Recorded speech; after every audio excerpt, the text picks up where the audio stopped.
کیسے بھی حالات ہوں دعا مانگتے رہیں، خیر مانگتے رہیں، معجزہ ہونے میں کوئی دیر نہیں لگتی۔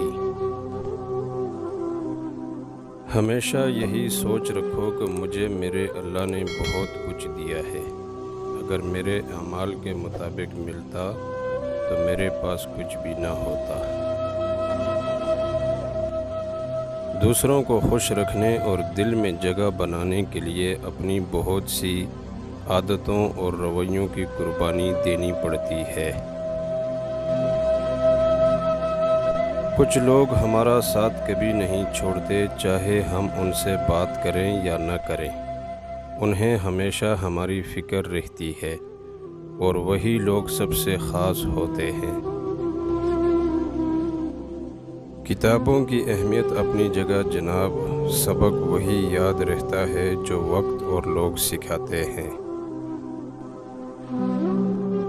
اگر خوش ہو تو آہستہ سے ہنسا کرو تاکہ غم نہ جاگ جائے، اور اگر غمگین ہو تو آہستہ سے رویا کرو تاکہ آنے والی خوشی ناامیدی میں نہ بدل جائے۔ نصیحت وہ سچی بات ہے جسے ہم کبھی غور سے نہیں سنتے، اور غیبت وہ بدترین دھوکہ ہے جسے ہم پوری توجہ سے سنتے ہیں۔